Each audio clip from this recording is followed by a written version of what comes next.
I think now we're live and we're recording, Michael. Go ahead. All right. What do you think about community? Post it in the comments below. You're asking the viewer, so you're breaking the fourth wall already. Well. Yeah. That's the way to do it. Yeah, join the discussion, guys. We have a comment section. Let us know in the comments. All right, what do we think? Because we need to talk about something so the viewers can actually listen to us. So what do you guys think about community? Do you guys have any initial thoughts? I wrote like 12 different questions about it, but maybe you guys can, if you guys have an initial thought about community that we can explore, we can start there. Well, I think it's a pretty good idea myself. What, community? Sure. Well, yeah. I mean, it's a good idea. Yeah, I think.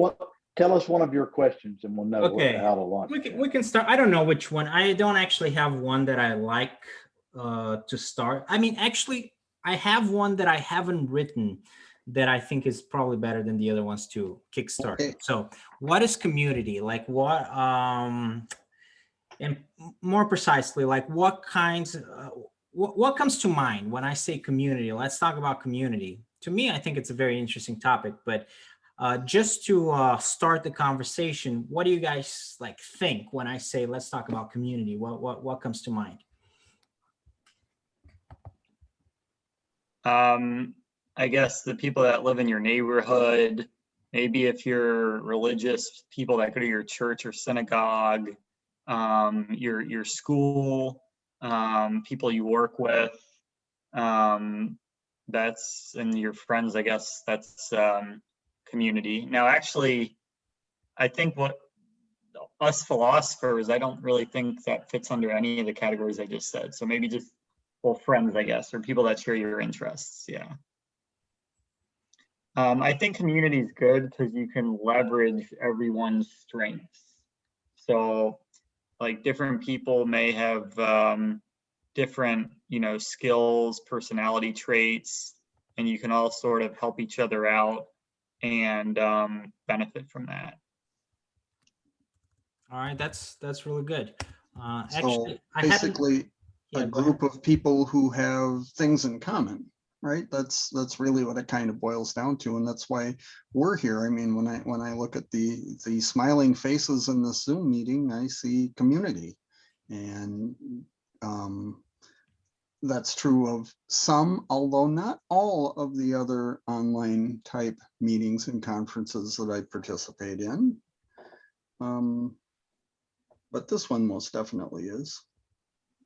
You mentioned common interests. So I think that's often a characteristic, but I don't even think you necessarily need a common interest to have a community. Like, no, it's just something in common, not necessarily even an interest, but.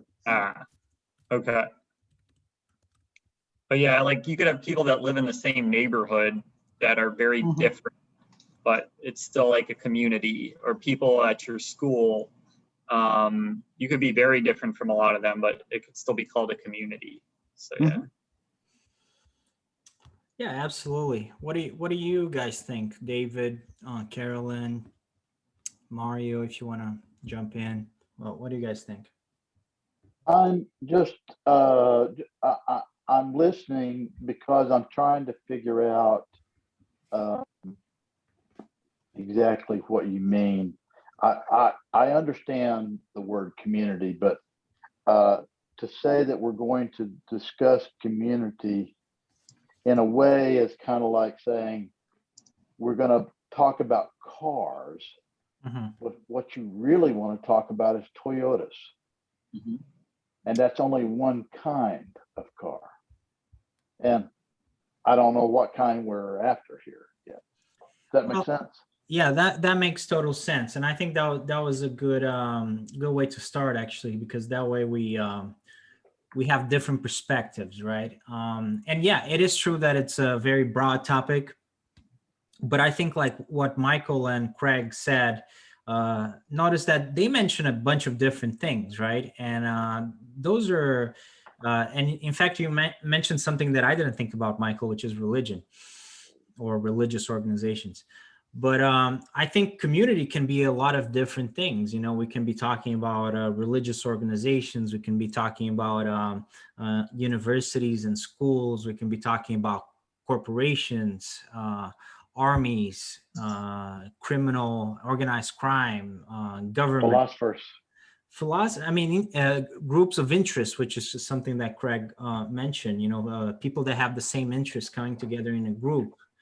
And then, you know, the most fundamental types of community, which are really, you know, the tribe, the family, the tribe, the nation, the city, when you are physically with people sharing the same space and you have to try to figure out how to live in that same space. And that's really what a nation is, right? So that's, you know, there are different types of community, but there's always I think that there's certainly a common element, which is the fact that you share your life with people. For some reason, you share your life with people. You're associated with with those people, and you have to figure out how to make it work, right? So there's those are the similarities, and I think here a big part of why, you know, I try to bring everybody together to discuss something that we're all interested in, which is philosophy in general, the world in general. We discuss like all sorts of things about the world, but we like to think about the universe. But you know, it's really about building a community, building and maybe that's the first question that I want to ask you guys is like, I think it's a very fundamental part of human nature, you know, this need to be in a community of sharing your life with others. And I would like to know, like, what do you guys think about that? Is that really a fundamental part of human nature, or do you disagree about that? I think it is pretty fundamental, even more so to humans than most animals. I feel like humans are unique in that societies have people with a large number of roles.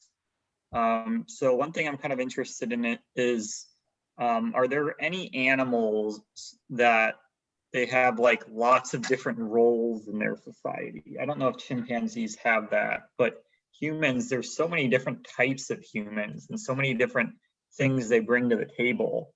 So we all kind of rely on each other for our own expertise and like traits. Whereas other animals, like if you're like a jaguar, there's only, I mean, all jaguars are not significantly different from one another. Maybe some are stronger, some, but like ultimately they're all kind of trying to do the same thing. Whereas humans are just so diverse, and so we benefit from that diversity. And I understand what you're saying, and we may be that diversity can, although that probably exists in other creatures, it's really prevalent in human beings because I'm a brother, I'm a son, I'm a father, I'm a husband, you know, I'm all that's a diversity all in one person, you know, and all of you have that, you know. Yeah, humans are very unique. Like most other animals, you know, I hate to say, like people like to think that their dog is special because they have a personality that no other dogs have.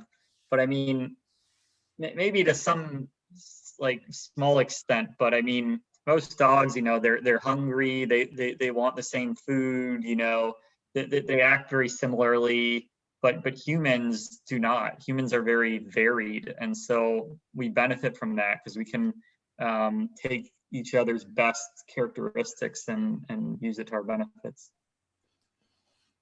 Well, I agree that we're very unique animals in the sense that we are very complex, and a lot of other animals, they might have communities, but a lot of what they do is instinct, right? It's very biological the way they're organized. It's just something that is instilled in them by their biological code. So that translates into sort of what you're saying, right, Michael? All dogs are going to behave more or less the same way, because there isn't really much room for divergence there.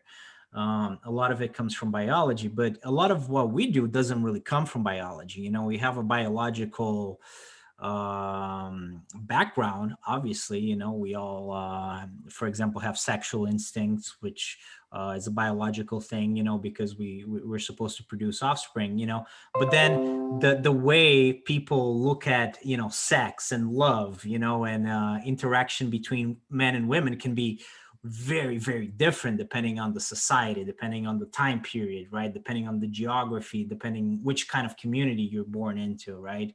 So we've developed like very complex societies. Very for us, community is not just very complex; it's also very diverse, because we make up a lot of this stuff. It's not just biology, so there's a lot of differences. Yeah, I mean, other animals stay in groups, right? Like a school of fish, they all swim together, a pack of hyenas or a pack of wolves, but I don't think they leverage each other's unique talents the same way humans do. Yeah, we've invented specialization. Yeah, we're way more specialized. So yeah. So I think oh, I'm sorry, go on. Sorry, just want to jump in and say something quick. So what I do agree with the terms and definition you all just put out here. But what I'm interested in when it comes to community, and what I think could be harmful, is whether we overdo it publicly, over categorize and group people into communities publicly, and just say, this community, that community.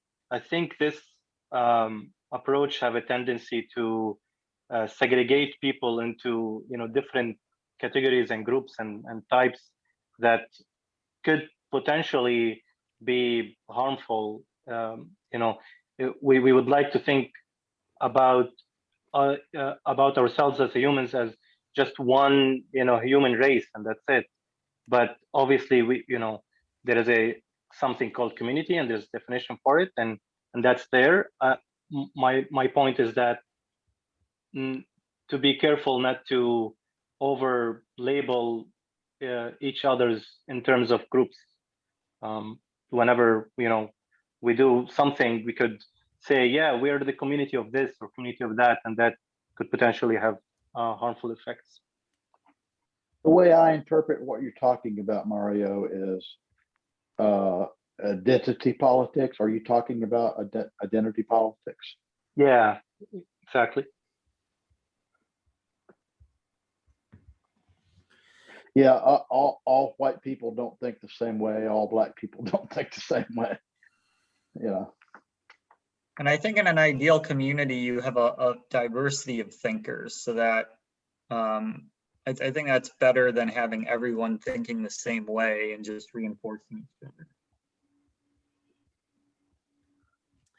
Which we've all done so far. Yeah, I mean, this conversation.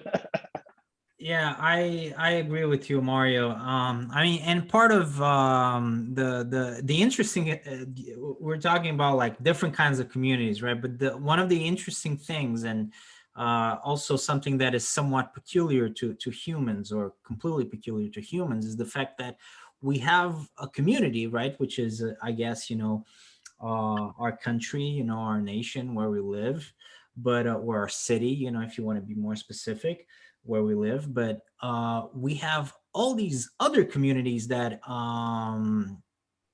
there's a lot of overlapping, right? So you are part of not just one community, but you're part of many different communities at the same time, and that creates some of the, I guess, the problems, or the questions that Mario is raising, right? Like, yes, you can be, like, for example, African American, part of the African American community, and you can also be part of the American community, or the New York community, or the Philadelphia community, right? And then those two things are both true, but they overlap, and sometimes there are divergences, sometimes there are conflicts.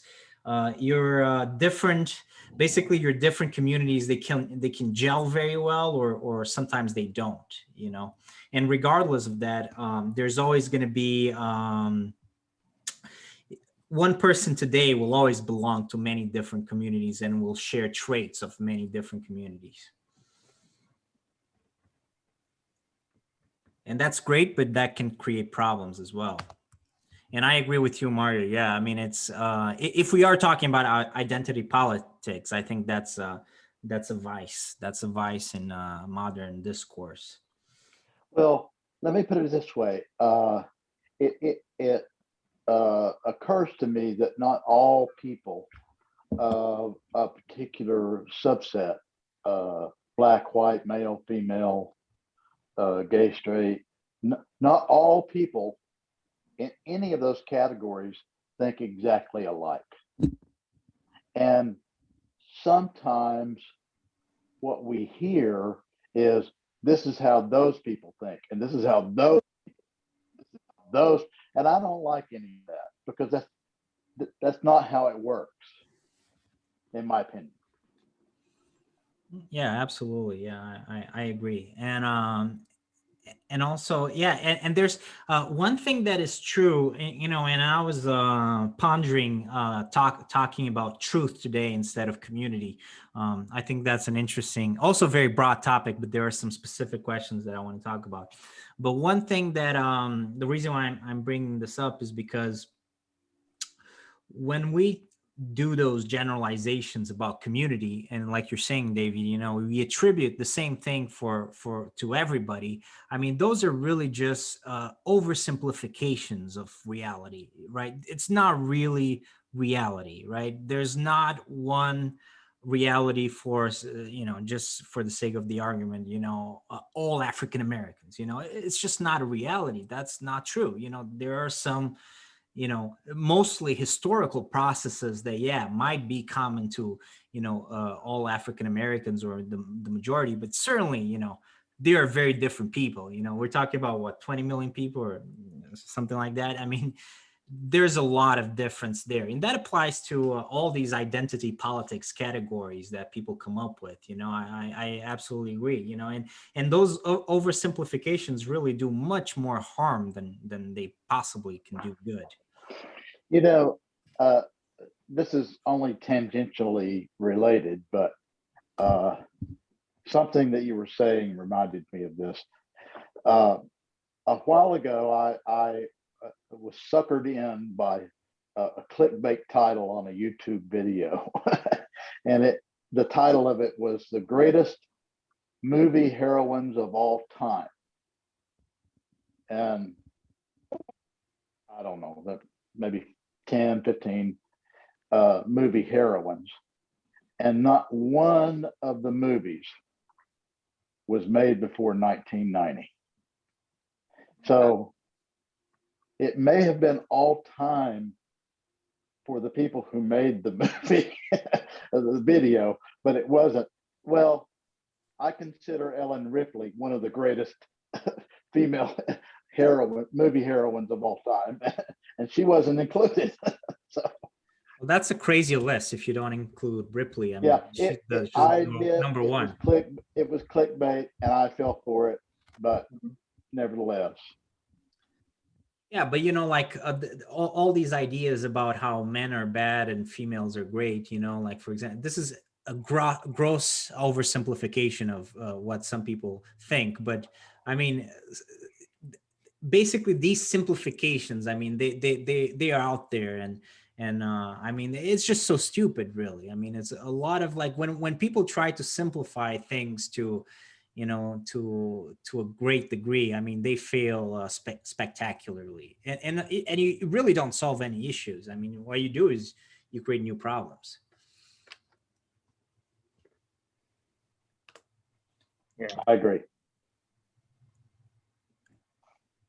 Well, I guess we've gotten a pretty good dose of the straight white male perspective on this issue.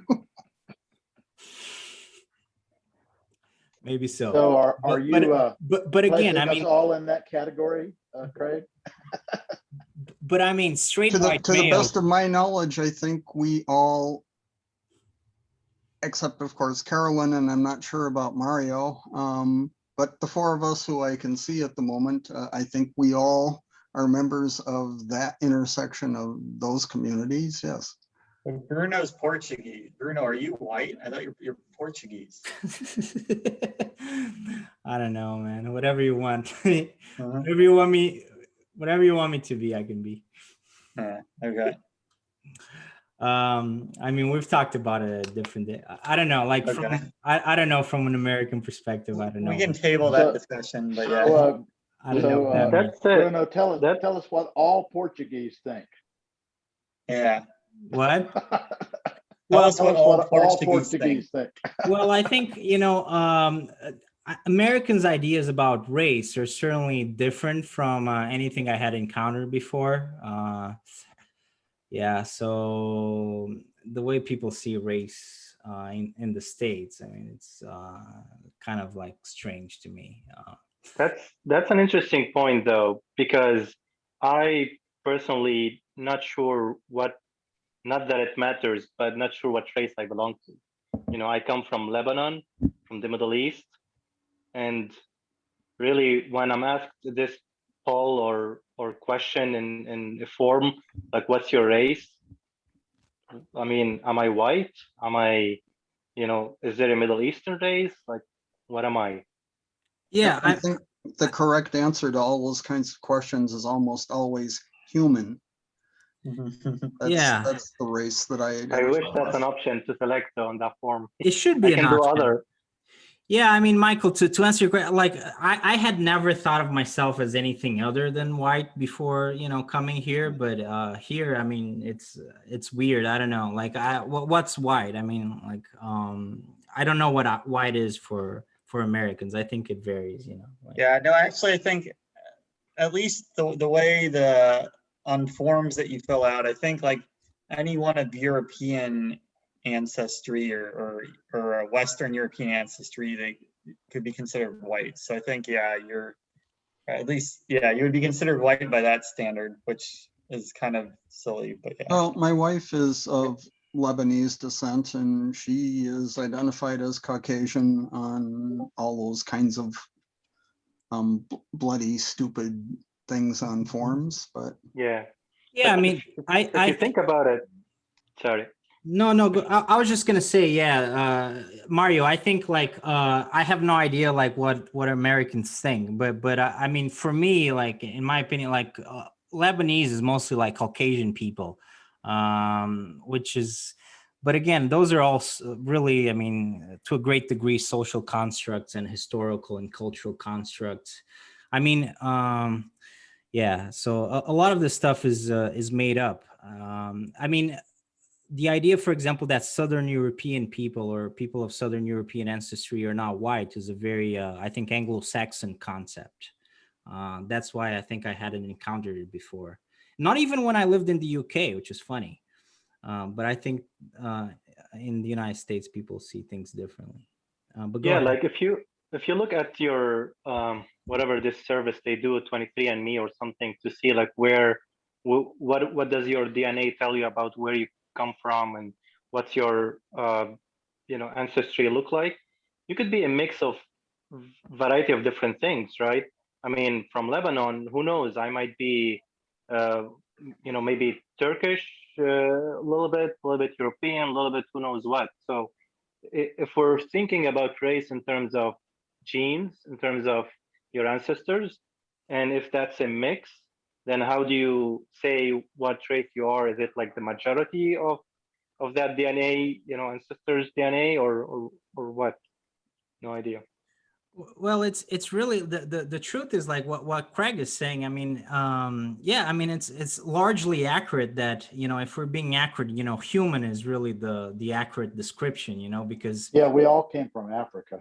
We all came from Africa, and we're really like very mixed. Like, for example, especially when you look at any society in the Americas, it's really people intermarried. The only difference is like some people intermarried with people from different continents, But I mean, even just the idea of like one European race, I mean, that's not really a reality. I mean, Europeans like have many different ethnicities, you know, so the idea of like one European race is, I think it's a fairly modern concept, and it started with colonization. Basically, it's us or the people that we're colonizing or, you know, enslaving, you know. So before that, I don't think there was really the idea of a pan-European race or ethnicity. It was not unlike our discussion of religion and mythology before, whereas I am this and it's good, and you are that and it's less good. And that pretty much is how, and I'm not sure, you know, when that started. I suspect it started a long time ago, but we know that it spread wildly with, you know, the European colonialists, with the Mongols, with, you know, but pretty much anybody who decided they were going to build an empire and have an army of conquest and go and take territory and kill the men and rape the women, because that's what they did there to spread their genes. I mean, a lot of some of us might still have the Genghis Khan genes, you know. Oh, He absolutely. was very prolific. I would guarantee that there are people in this conference room who will, you could trace to find Mongolian-based genetics. I mean, I'm Slovenian, and I mean, don't know if you that have some relation to Europe, I mean, there's I a don't know lot if, of different genes. yeah, I don't know if they made it that far. I'm pretty sure the Huns did, and I'm pretty sure the Scythians did. And so there's all sorts of fascinating, I mean, you like pirates, you know, read about the Scythians sometime. Actually, if you like pirates, you'll, I mean, they were horseback rather than ship-based, but you'll like the Scythians. I want to, yeah. I'm in the pirate kick, so yeah.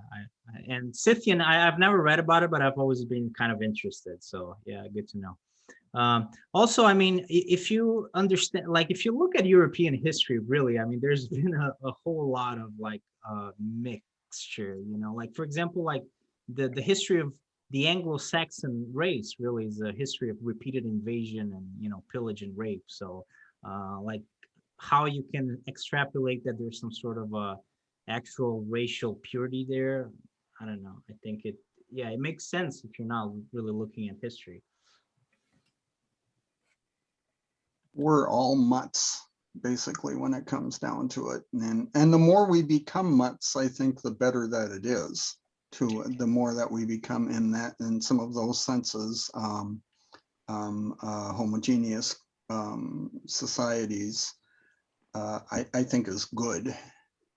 And is right, traditionally right in Europe, where the way you'd cement an alliance is you'd marry off someone to an appropriate person of nobility in the warring group, and then you shared family, and then you weren't enemies anymore. So if we want to be friends with one another, we need to interbreed a lot. Well, and that's a good, you know, that's certainly true, and that's you know, true throughout human history. I mean, intermarriage is really one of the main ways how people build communities. And I mean, if you look at European history, for example, I mean, it's really an intermarriage, consensual and non-consensual of Latin types and Germanic types, really, especially European, Western European history. But it's true, like for most regions of the world, I think the only really big exception is like American colonialism, because people were encountering very different civilizations, and they wanted to be superior to them in some sense. I mean, it just made sense from an economic perspective, and I guess social perspective to some extent. And even then, there's a pretty like marked difference between Portuguese and Spanish colonization, which were more open to intermarriage and intermixing, and English colonization, which they tried to keep it separate between Anglo-Saxon, African, and Indian. I don't know why exactly. You know, I have to read more about it. I think even if people if they look similar or close to, if they look close, they'll still find a way. I think some people do find a way to get in conflicts, just over language that has existed. There's just, there is this, people just find the smallest thing about each other and then fight over it. Language is a crazy one that I don't get, because it's a language, right? You can learn it. Yeah. But then there is conflict even among that. So, yeah. Well, language is very, very associated with community and identity. I think we can talk a little bit about that. But yeah, it's like language is really one of the central features of a community to some extent. Let me ask a question that's maybe slightly not totally on this specific points that you're making, but would it, and I think it's related to community in some respects, would it be better if, for example, in America, we did not have states, we were just all lumped into one huge country, and that kind of folds up with globalization. Is like, okay, if okay to do America as one country without states, without the community of belonging to a specific state, then we can think about, what about the world? Would it make sense to have a one world where with all humans in it, without actual borders, without entities and all of that? I mean, at the end, this is all kind of manufactured stories, and if you've seen the TED Talk or you heard Yuval Noah Harari, you would know what I'm talking about. That all of that is just made up stories that we put to ourselves to kind of separate things, but it's not really part of reality. So would you guys think it's better if we did not have states, for example, in the US to begin with? Well, I don't think so. I think like in the US, states are very different from each other. I don't think like a policy in like California or Washington would go well in some of the areas in the Midwest. I think that's very unique about America. So I would also say that about the world, like different policies cannot really go to another place. Even in Minnesota here, like the policies in Minneapolis, it doesn't really relate to the people even 2 hours away from Minneapolis. So I don't think that would be very beneficial. That's just my opinion. Well, I would go even farther, Mario. I would say, like, I think in the United States, it doesn't really matter. Honestly, I mean, I think the fact that there are different states today, I mean, there's no real difference between the states. I mean, there is culturally, but like in terms of government, it's really the same country. It's a federation. And I think it's good that it's a federation. I think it's a great model. But it's the things that matter. I mean, I think they are to the benefit of the whole nation. But I would go farther and say I think we really need. I think the model of the nation state is obsolete. So I think those national stories, like to paraphrase the Harari a little bit, because you brought him up. But I think that's like something that really comes from the past in the 17th, 18th century, 19th century, and 20th century. It doesn't really, like, it's not a good model for the 21st century. I've said this before, but I think, yeah, it's one of my, I think really the going forward, I mean, we need to like go a little bit beyond that and start thinking about ourselves as humans, because we really have a globalized world. So and a lot of the challenges that we have today, we can't really face them with the fiction of the national states and the nations and I mean, what has really nationalism brought to the world? I mean, it has brought a whole lot of problems and very, very, very ugly things, and it keeps doing that. So. So I suppose like national and state lines are drawn so that like legislation is distinct? Like if there was just like a world government, would that just, I don't know. I Kind of think makes that would, administration easier, right? Because you're just administering that section of land, I guess. Yeah. Well, a great thing that the United States has kind of like championed or has been a pioneer in that, but a lot of other countries have adopted that, including Europe as a in the European Union. So like federalism really allows you to have the best of both worlds, because you can have a very big government, but at the same time you can provide people with a very high degree of self-governance, which is really the ideal thing of both systems. A lot of our problem in the past is that we did try to, there were people in the past that have tried to create sort of a world empire. You know, for example, that was the dream of Alexander, and we're talking about intermarriage before. His whole dream was to, yeah, let's bring together, and he really didn't think the world was that big. In his, like, as far as they knew, the known world had pretty much all been conquered by Alexander, and he wanted just people to be all united and all be essentially part of the same polis and intermarry. But that was difficult to do through just war, and it created a whole lot of problems. That's why empires always fell.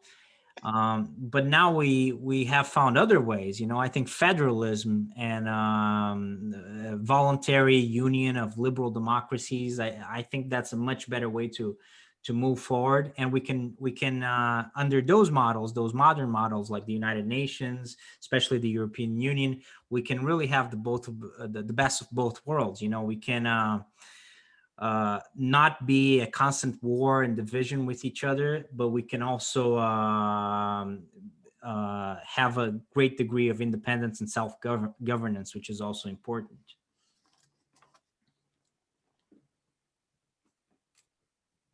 So And so So there should, like, ideally there would be a way of like keeping administration separate so it's easier to handle, but without those boundaries becoming a part of people's identities.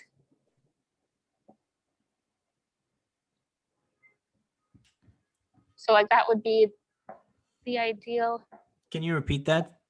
So Yeah, I didn't catch all of that. ideally, like, so there'd be lines drawn to keep like legislations separate so that they're taking care of only one area, but those boundaries don't become part of people's identities so that there's no nationalism. I'm not sure I understand exactly what you said, but I think a one world government would be ideal, but I am not sure that humanity is mature enough to do that. And the reason I say that is how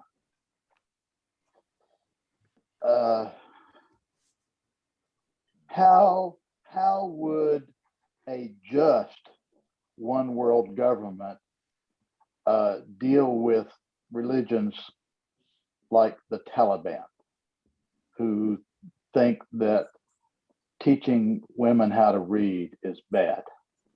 Yeah, like that's kind of the problem. Like the thing standing in the way of world government is it'd be too hard to govern the whole world, I guess. Yeah. I think that may be one of the things, but yeah, that makes it hard. How would we deal with that? You know, I look forward to the day when human rights, but I have a question about the maturity of the human race to do that.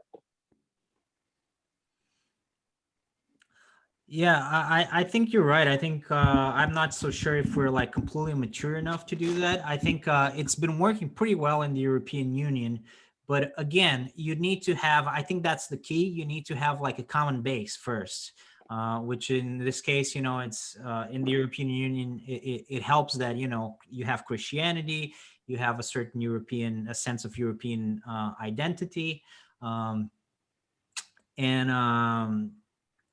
But really the big thing is like liberal democratic ideals, liberal democratic foundation.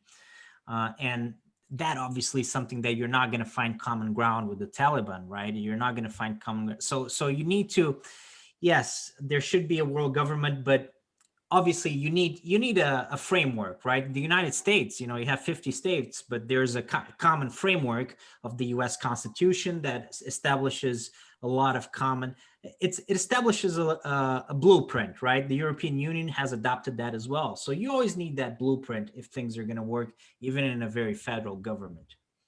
So like, I know with the European Union, like it hasn't, like it's not working so well. Even in the 90s, there's just a lot of issues just with the European dollar, the European money versus United Kingdom still using the pound, and now obviously Brexit, and then there's like talks from Germany and these other countries. So even in like Europe, right, it's not really working out so well, mostly because I think generally when there is a big organization like this, there are like one country most likely has a little more push and a little more power in this union, right? And that's Germany and Europe. And so people in United Kingdom, they're not going to like it. People in Spain, they're not going to really like it as much because the policies are not what they want.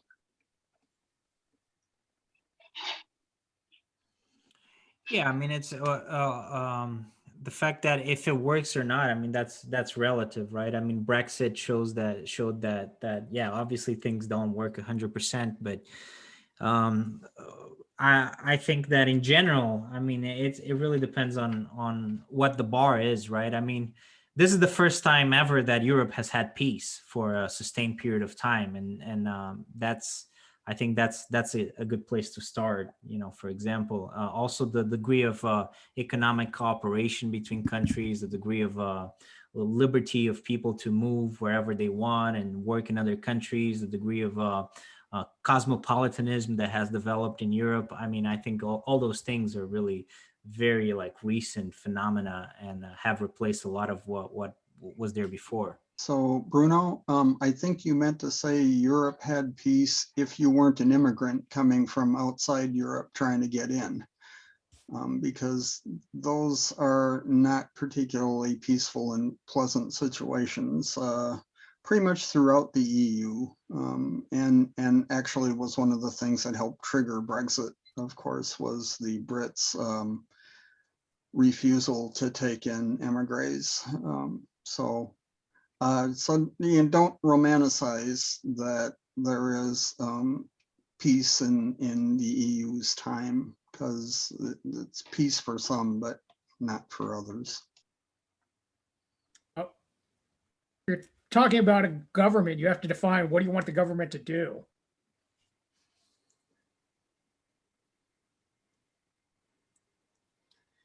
Yeah, I mean, there are several problems, Craig, but that's also a matter of perspective, right? But when I meant peace, I meant like not full-on war, between nation states, which was an endemic European problem, and I think it's an endemic world problem as well.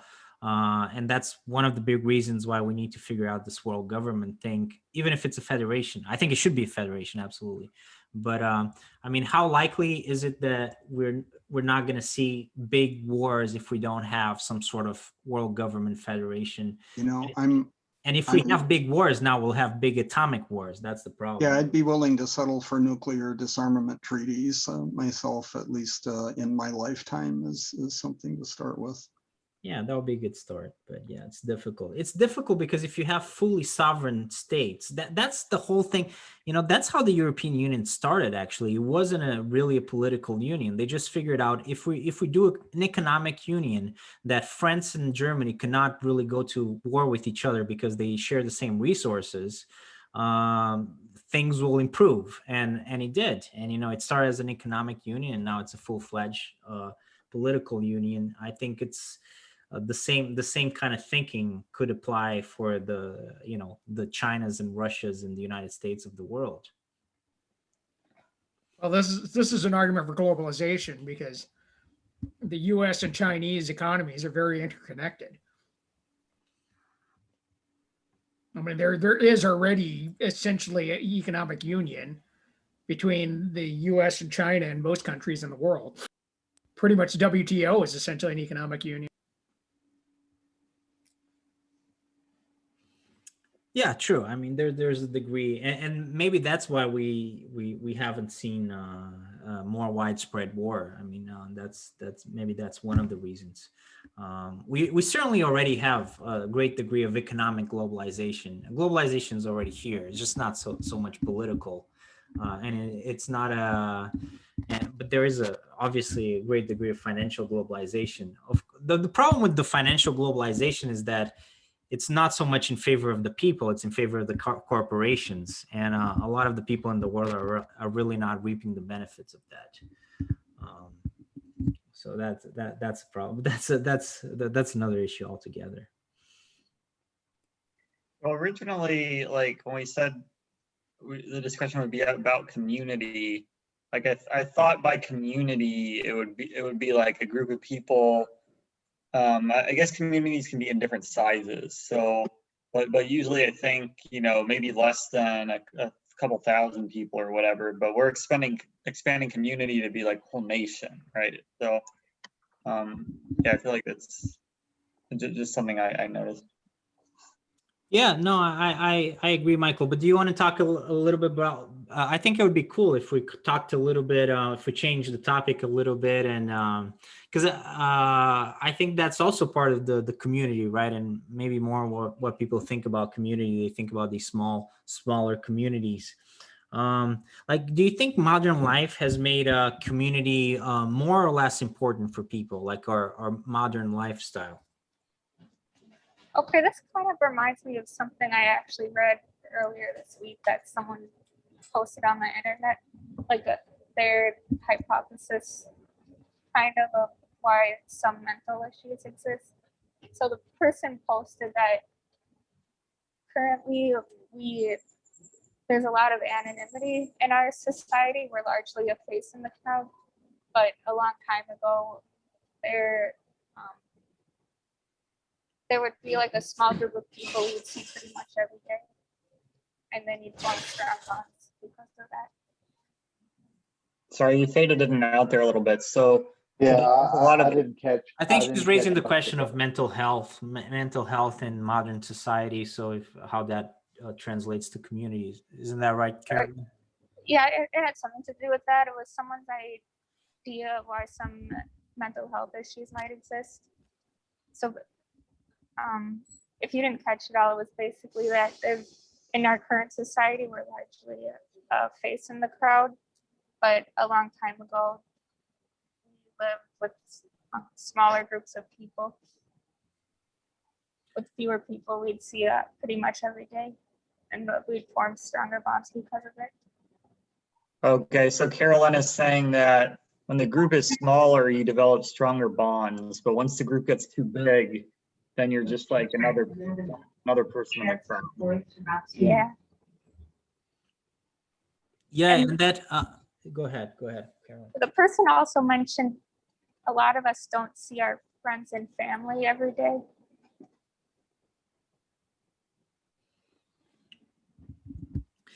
Yeah, I think that could be something interesting to discuss. The fact that before a big city was 200,000 people, that was a huge city. Now, that's nothing. Now we're living in cities that are, here in the Twin Cities, metro area is 3 million people. If you go to New York, it's 20 million people.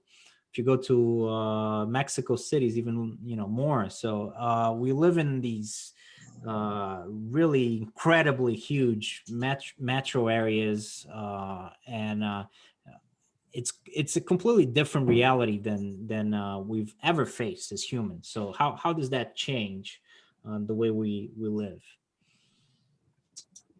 Trying to remember, there's somebody who did a study and he wrote called Bowling Alone, about looking at the breakdown of communities by looking at people going bowling by themselves, whereas there used to be like bowling leagues used to be a big thing, and that was kind of a sign of the breakdown of community.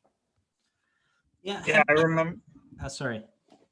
I was just going to say, I remember that study. One of my teachers brought it up, but I've heard it multiple times. Yet we don't join as many organizations, like formal organizations, as we used to, like the PTA or the city council meetings, or like just formal organization membership has gone down. Well, there's been a breakdown among certain institutions. Religion's a big one, where there's, at least here in the US and Europe, basically, there's been less church attendance has been declining. But yeah, things like bowling leagues and stuff like that, you've definitely, there's, Elks Lodges or things like that. So do you think that's just specific to religion, or do you think it's I think it's more the second, it's like something that you can see that across the board for all organizations, that there's a decline in that as well? Yeah, I think the second. I mean, a bowling league is not a religious organization, right? Yeah. I was going to ask you guys, it's kind of a silly question, but I was just watching the other day a Streetcar Named Desire with Marlon Brando, and they show in that movie, it's from the 50s, early 50s, and they have those bowling leagues, and I didn't like that. That was weird to me because I have never seen that, but I guess that's what people used to do. Oh yeah. My middle name is Marlon, as in Brando. Oh, I bet. Nice. I love Marlon Brando. My dad picked that. It's a good pick. And I think he liked Marlon Brando. What's not to like? Oh yeah. He made me an offer I couldn't refuse. No, but so we live around a lot more people now, but I don't know. What do you guys think? That do we still have a strong sense of community, or is it harder to be a part of the community these days? So I think communities are becoming smaller and smaller. To your question earlier, Bruno, that with the modern life we live in, how did that affect communities? I think so. Before, you used to have communities based on either a religion or a location, geographical location, and a few others. Now you have, many communities of whatever, like the philosophers in Minneapolis or something like that. I mean, that could expand more because of the advancement in technology. Now we can speak across states or even countries, but still, now you can find more specific and narrow causes and common grounds to be part of a community, and that's good in a sense to connect people together. But from the other sense, that's the smaller the communities become, the more, in some sense, isolated we're gonna become, I would think.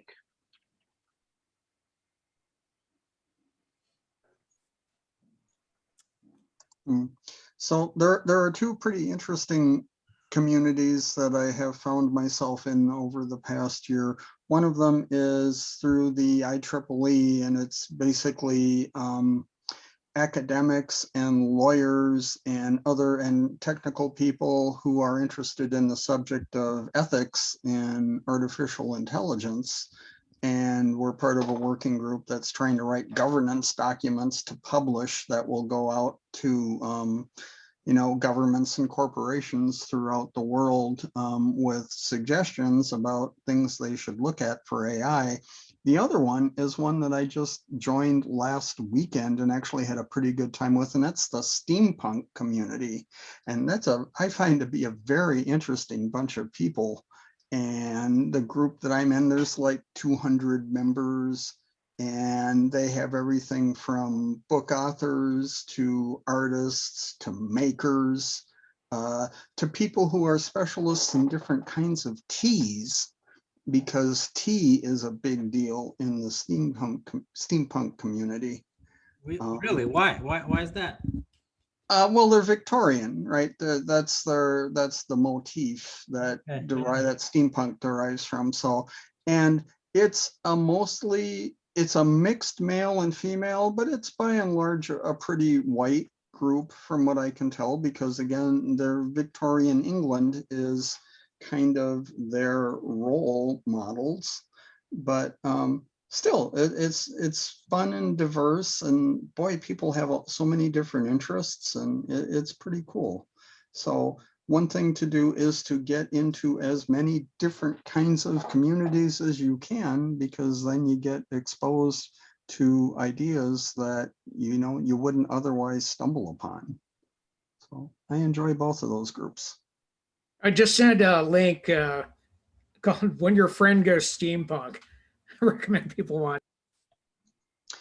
And there's that one that I posted into the group on Facebook, to that that hour-long film about the community, which was the thing that actually got me interested in steampunk in the first place. And it turns out the stuff they largely talk about in that film is not what most of the people in this group were interested in. So again, it's more diversity, I think, within the groups. So it's cool.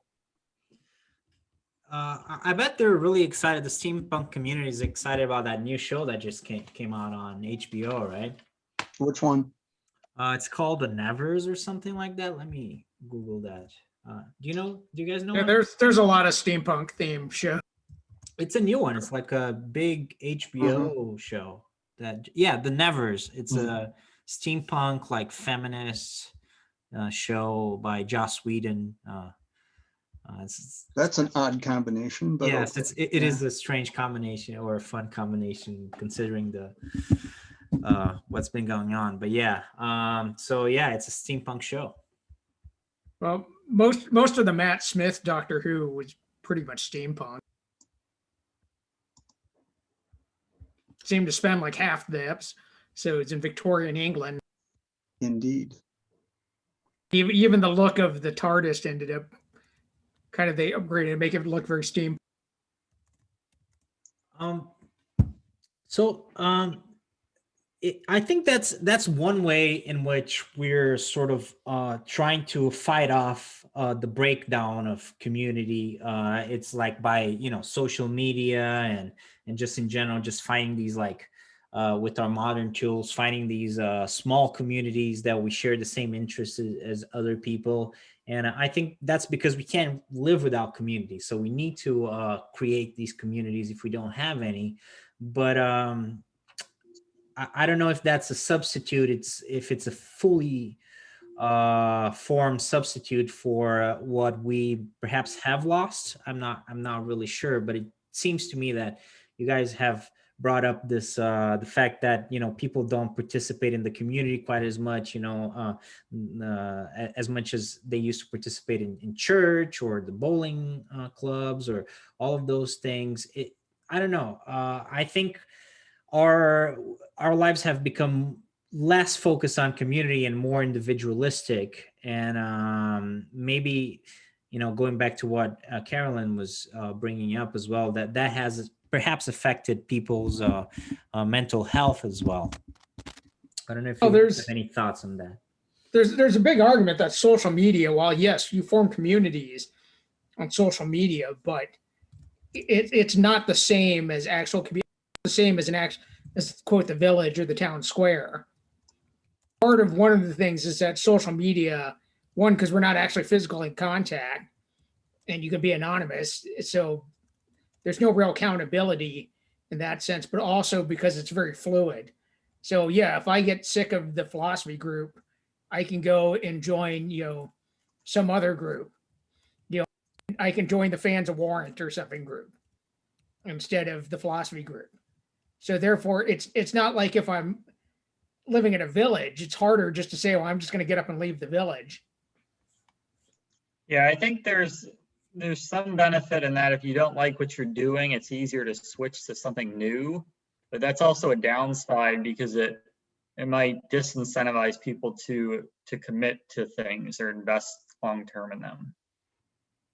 There's also Yeah, the danger. one of the thoughts, that kind of touches on one of the thoughts I had as I was reading this, is I actually previously kind of thought that opposite, like that back thousands of years ago, like the lack of interaction with other people sounds kind of, or like with a lot of other people sounds kind of depressing. And then also like, what if, you know, kind of like small towns, what if like what you get is what you get, you can't, it's harder to up and leave if it's not going well. So that could be a downside, I guess. That you're saying, like if you live in a small town and you don't like it, well, there's not really, it's not as easy to just find another group because you're in such a, I guess, small town or whatever. Yeah. Interesting. Well, yeah, a small town. I mean, you hear a lot of people saying who grew up in small towns saying they can't wait to get out of them because that can be very stifling. Yeah. Interesting. So, yeah, what do we think about this? So, yeah, like today it's easier than ever to sort of quit something and start something new. Is that a good thing, or yeah, what do you all think? I think it's good that we have so many opportunities. I think, for example, this is an example of how, you know, it's great that we have these tools to build these communities that are really focused on things that we want to do and that we, you know, we share the same interests. I mean, it's very cool that we can just get together once a week, for example, you know, and talk about these issues, you know, in a more or less serious way, you know, like these are not the kind of conversations that it's, you know, necessarily easy to have with people in your day-to-day life, right? So it's a great opportunity to be able to do this on a regular basis. It's almost like going back to ancient Greece, you know, when people got together to talk philosophy. I thought you know, growing up, when I started like reading some philosophy and stuff, I thought I would never really have the chance to do that because that's really not something that modern people really do as an activity. So, and you can apply that to like people that are interested in like in steampunk culture, right? You know, you can get a bunch of people. Like it wouldn't be easy in just walking, you know, in your neighborhood, you know, trying to find all these people that like steampunk, right? But you can do that with social media. So it's a great opportunity. It's a great tool, but yes, I mean, I think the point that you were raising, that how it's so easy now because there are so many tools, right? It's so easy for people to just adopt something and then drop it, or everything's a little bit more flaky, you know? It's like even when you like post something on social media, is people really going to watch these conversations, or are people really going to read what you write? You know, like there's 7 billion people in the world, and increasingly more have access to social media accounts and stuff like that. Like it's a little bit it's almost like the way it is with community these days. You're surrounded by a lot of people, you're theoretically in contact with a lot of people, but there's also a great potential for people to feel lonely and isolated in the midst of all of it, you know? So I agree with that, especially the first part, that you know, having open communities where you can join any community you want is good. But at the same time, imagine, and that happened before, imagine people from different values, different agendas, different political orientation can join other communities. And if it's a game of numbers, then one community could overwhelm the other and could steer it into a negative direction, let's say, where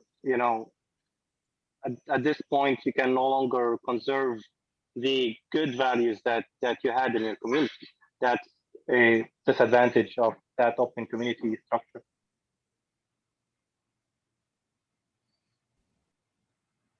Can you give an example of that, Mario, just to have it clear? Like the first example comes to mind is, for example, when ISIS was trying to build and recruit others, they would, just regular people who are normal in the sense of they go to their work and they do their things.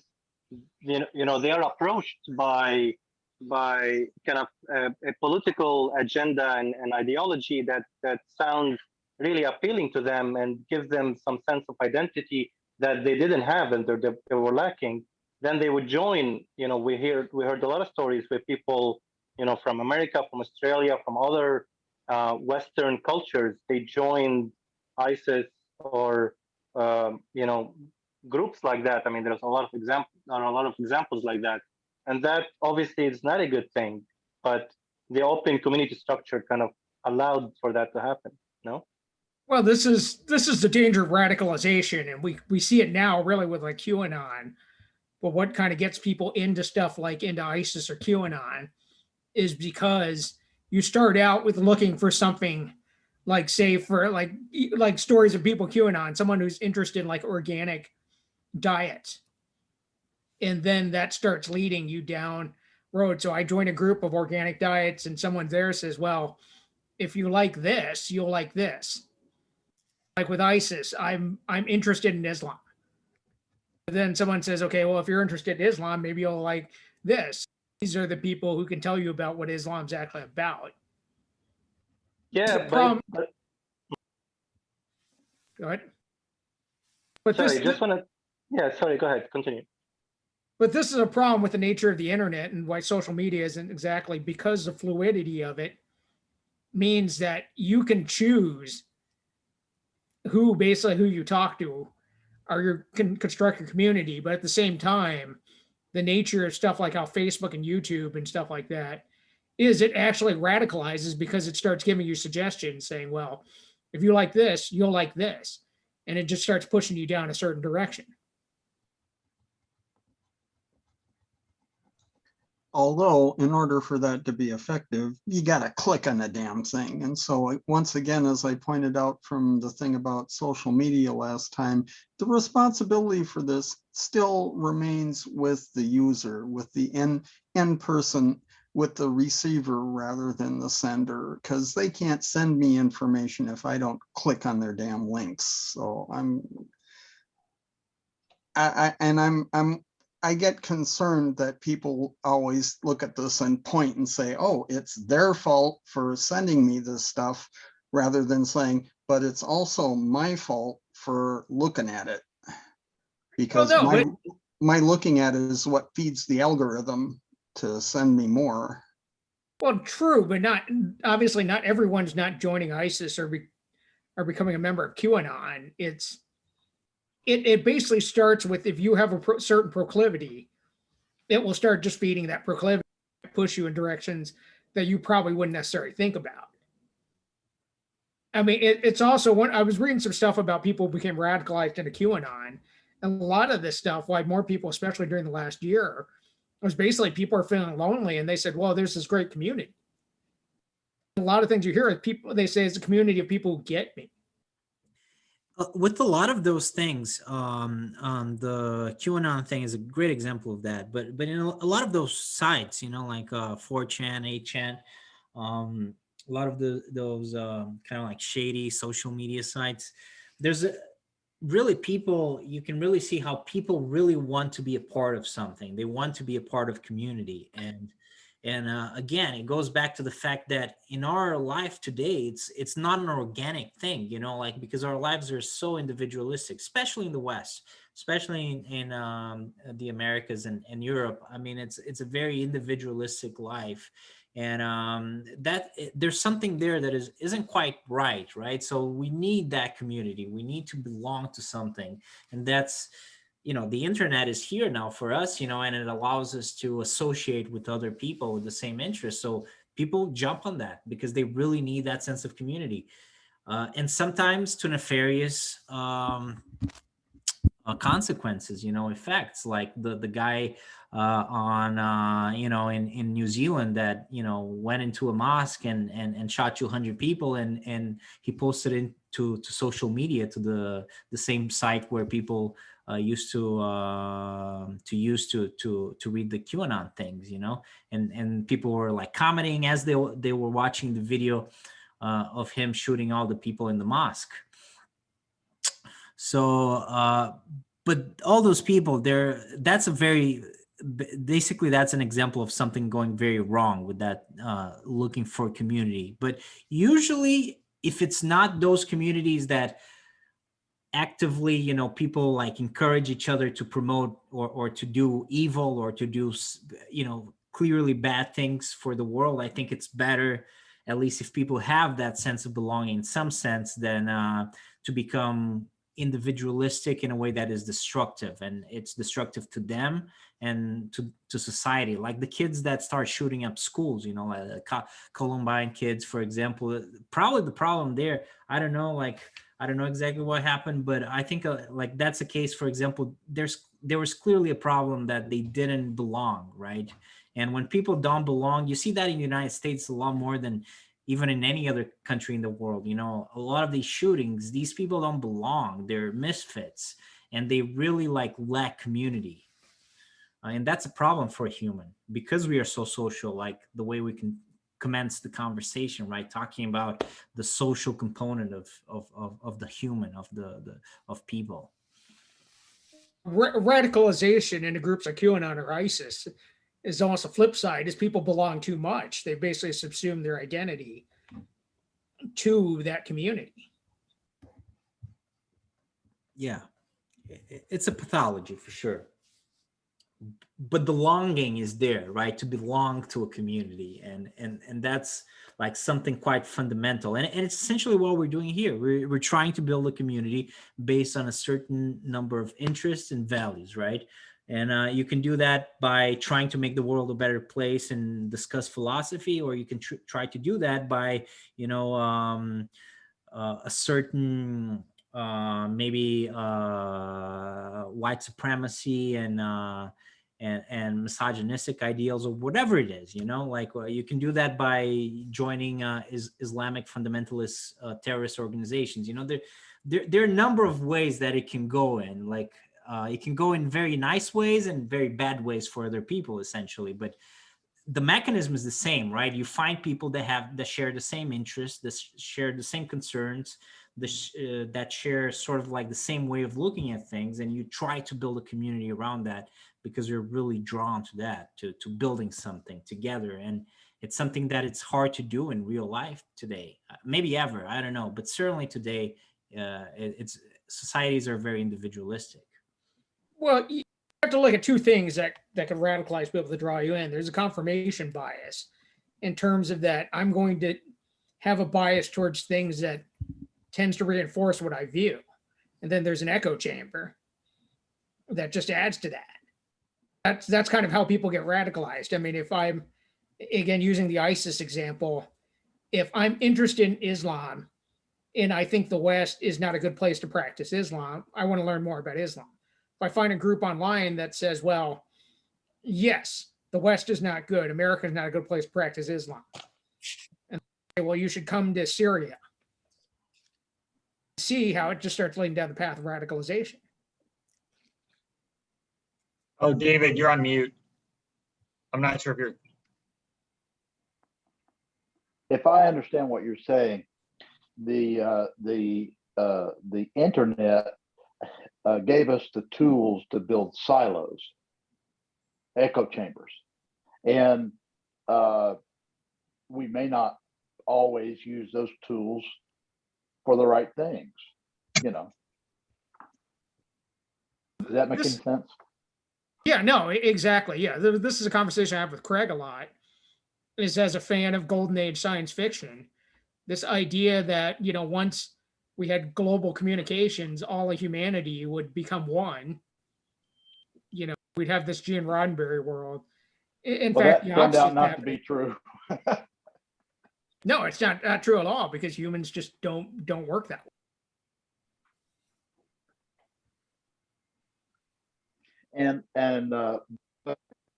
earlier about Columbine, the the people that did that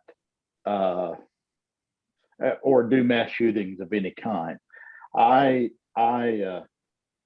tend to gravitate towards a little more common sense gun control, but I don't see how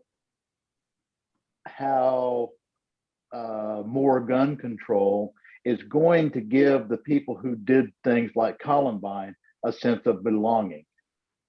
And so that is a real challenge.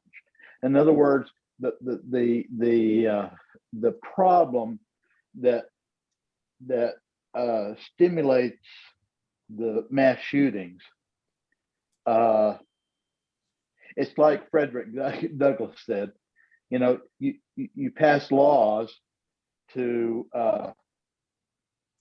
address the effects and leave the cause untouched. Yeah, it just addresses the symptoms but not the cause. Yeah. Right.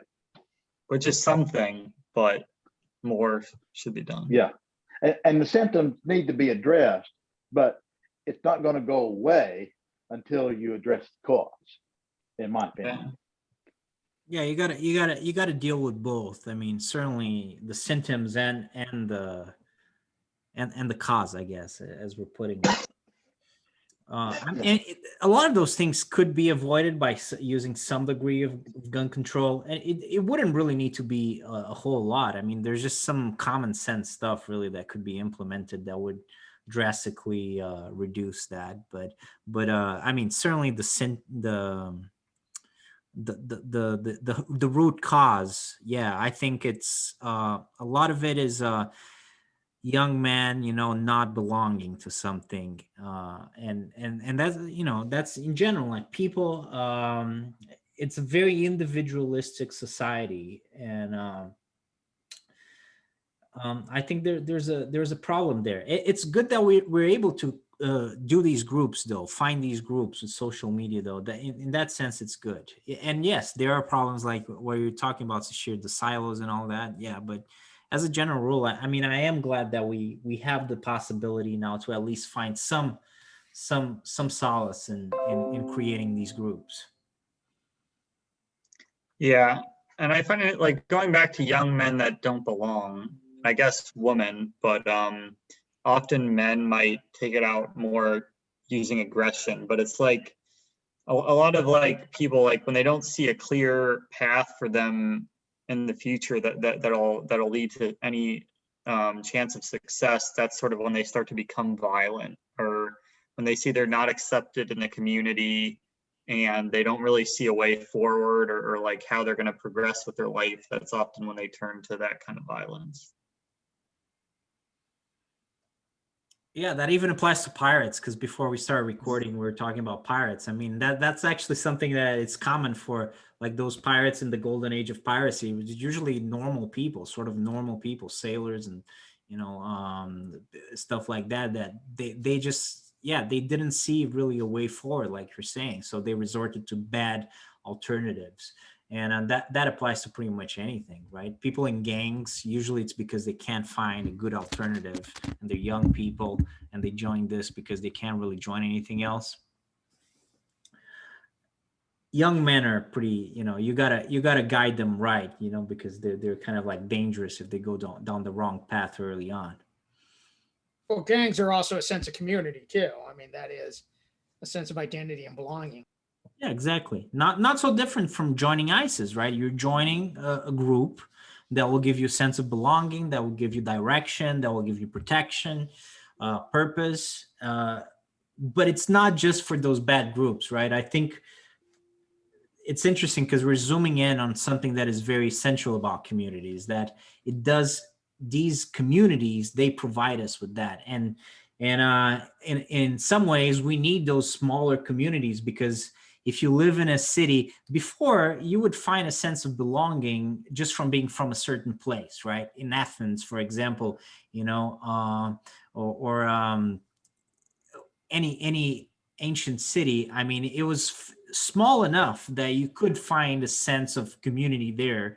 But now we live in a metro area of 3 million people. We're not going to find much of a sense of community with 3 million other people, right? Just too many people. So, and that's common for pretty much any modern city. So help me understand the how to work together, the need for community and an individualistic society. I'm not quite getting that. How does that, in other words, can you be individualistic but still want to belong to a community? I'm not sure I understand that. Yeah, maybe I didn't explain myself correctly. No, what I'm saying is that our society is individualistic, right? I mean, it guides us towards that path. It drives us towards that path. But our nature is not individualistic. We might be individualistic in some sense, but we do need that collective, right? That's, I don't know if, you know, it's an extrapolation, but it seems that there's something even biological about the fact that we all seem to need that kind of sense of belonging, being part of a community, right? And it doesn't matter if our society is organized in a very individualistic way, you know, it doesn't matter, because we still have that inside of us. And that creates the dichotomy, that creates the problems that are mental, there's something wrong, right? I mean, I feel that myself, you know. I live a very individualistic life, always have, but I have that sense that I want to belong to a group. I want to belong to a community. I want to be a part of something, right? And I think I felt that as a young man. I feel that now as a grown man, you know. I imagine that that's what a lot of people feel. Individualism, as we kind of think of it now, is kind of a growth of the Enlightenment. I mean, individualism kind of came about, you know, we can look at things like rationalism and like Cartesianism about, we can reduce everything to just me, I exist. That's kind of been sort of a foundation of kind of what our current like philosophical, or I guess ontological view of things is, that we can state that I exist, therefore I am an individual. I don't think for a lot of history and most cultures that wasn't necessarily thought of it as that. I mean, certainly Confucian culture or philosophy is not really about the individual. It's about essentially how a society functions. And the individual is essentially just a value of an individual is really just part of the society. Let's talk about that a little bit. Are we too individualistic, or do we need to be a little bit more collectivist?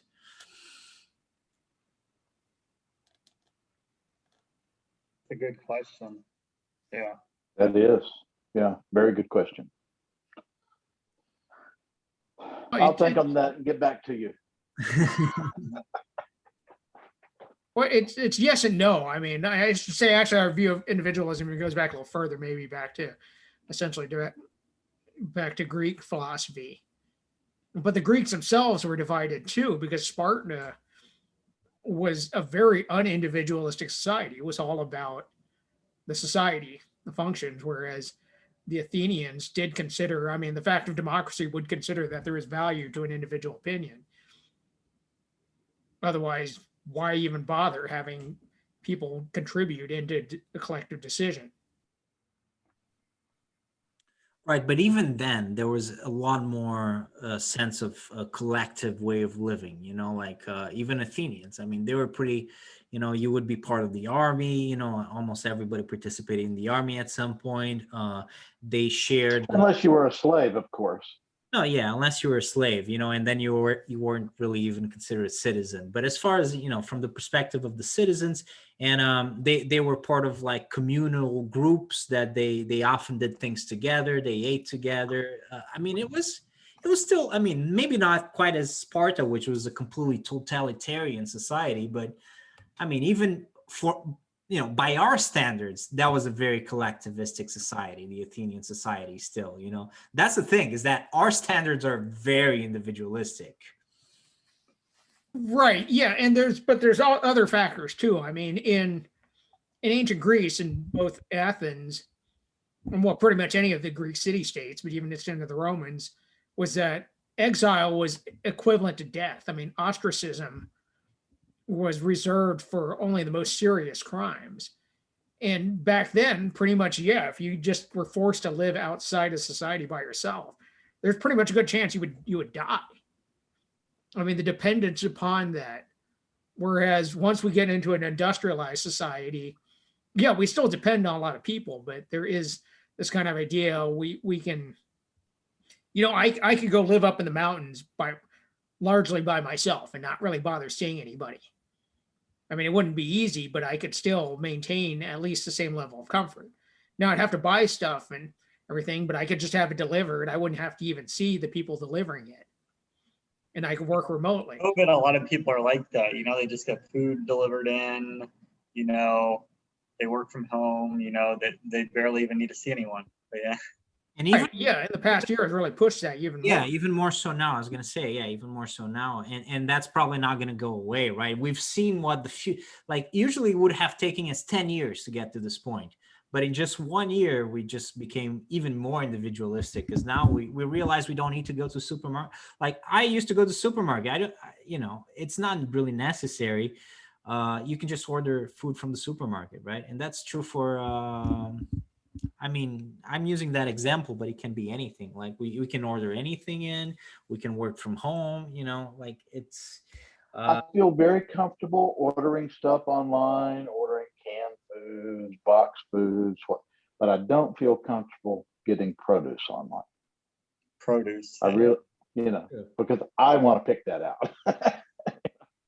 I mean, something that bothers me is like I don't really like to order clothes online, like shoes and stuff like that. I don't really have like functional shoes almost anymore because mine are old and kind of raggedy, and I don't really feel comfortable ordering shoes online because I don't know if they're gonna fit properly. But yeah, that's just a stupid parenthesis. I guess what I'm saying is they're maybe not for everyone. And maybe not in the future, but for the moment, there are a lot of people that don't feel comfortable getting perishable goods online, or clothes, Yeah, no, for sure. I have I've ordered shoes online, and one pair fit really well. And the second pair I ordered did not fit at all. It's tricky. So I haven't. I'm batting 500. It's not bad actually for shoes, for ordering shoes. That's not bad. Well, when I picked out my shoes in the store, I batted 1,000. Yeah. Well, that's the thing. Well, there are online ones that you can try it and send it back if it doesn't fit. So. That's true. But it doesn't satisfy that need for immediate gratification if I have to send it back. Right. And I'm going to link this to the concept of happiness. I remember a while ago, I was very interested in the concept of happiness, and I watched some documentaries about it. And one thing that always came up is that these people that have researched happiness, they found that really one of the biggest indicators, the key indicators for if people are happy or not in a certain place, is how strong their community is, their integration with the community. And it seems that that really translates into a big difference in terms of how people perceive their state of happiness. People are much, much happier when they have strong links with some community. And they are usually not that happy when they are living very individualistic lives without a strong connection to the community. And that it even goes further than that. Those people live longer, which is kind of crazy to think, but that's actually what came up in a lot of these studies is that the places in the world where people live the longest are also the place where they have the strongest communities. Because apparently, people that are happier tend to live longest. They've found the same results in animals as well, in like rats and stuff. I think there's a book, The Village Effect, and it's written by Susan. I think it's Susan Pinker, not Steven Pinker. But yeah, she talks about how having a community like extends your lifespan. It's the number one factor that they've found to determine if people are gonna be happier or sadder, and if they're gonna, even if they're gonna live longer or not. The blue zones. What? The blue zone. The blue zones. Does that ring any bells? I've heard of the blue zones. Yeah, I'm not sure if it was exact. I think. Yeah, it rings a bell. Oh, isn't it like the people who live the longest? Yeah, there's like a couple areas in the world where people live like especially long, and like they analyze their diet and a whole bunch of other things. And my understanding is they didn't just have long lifespans; they had a long health span. Exactly. That's also something that they found. Yeah, like Okinawa, for example, that's one of the places in the world where people seem to be happiest and live the longest. And that's a place where they have a lot of very like strong ties to the community. That's also true for Spain. I was going to say something, I forgot. Sorry. Linda, Okinawa, Loma Linda is in California in North America. Okinawa, Japan. I think a village on the Mediterranean. I can't remember the name of it, but oh yeah, and there's a few more. True. It's like some valley in like Sichuan, China. And also another place is also Scandinavia. So I was going to say that's what I forgot. So in Scandinavia, what they found was that you have a number of people. This is kind of a modern trend that they've realized, and this kind of like segues into something I wanted to ask you. They've been like dropping the concept of nuclear family, this very Western, very modern concept that you live with your spouse and your kid, or your 2 kids or your 3 kids, and that's the nuclear family, and that's pretty much what you do. In the States, it's even like a step above, right? Because you live in the suburbs and you're like isolated from pretty much everybody else. You just live in your house and with your nuclear family, and you have, you go to work, right? That's all, but you don't even live really in a community. I mean, the suburbs is like you're isolated. You're like in your little island. But I understand what you're saying, but it's my understanding that the nuclear family as a widespread concept is about 100 years old. Yeah, no, I mean, yeah, which is not very long. No, it's not very long at all. And they are, in this documentary, there was a number of people that were dropping this nuclear family, and they were actually living in like big, it was like apartment complexes or something like that. But they didn't really live with the traditional, this is my place, this is your place. It was sort of like everybody lived in the complex, right? And all the kids would spend time together, after school. They would just come home and, they would all hang out in the same house, like, a bunch of kids when they were the same age, they usually hang out together. The old people did the same thing. The young people did the same thing. It was more divided along age lines. And they all ate together. So even like age lines, there wasn't a big difference for they all had dinner together, it was intergenerational as well, and they all felt great, and I remember they said, well, look, I don't have grandparents, but here I have a lot of grandparents, the little kids, and I love all my grandparents, and this provided them with a sense of community that people, honestly, I mean, nobody has that sense of community anymore. Even our own grandparents, how many people have constant contact with their grandparents today? I mean, it's difficult, so, but these kids like to have a big family. They like to have a bunch of grandparents. They like to have a bunch of parents. Instead of having one mom, they had 10 moms that would take care of them. It's nice to have a big and that was probably what it was like, when people lived in tribes, is that there wasn't that clear separation. Oh no, this is my kid, I'm going to be with my kid, you're going to be with your kid, and that's it. And maybe you'll go and we'll do a sleepover once a month. That's that's not great for anybody. Well, that's the concept behind kibbutzes or communes.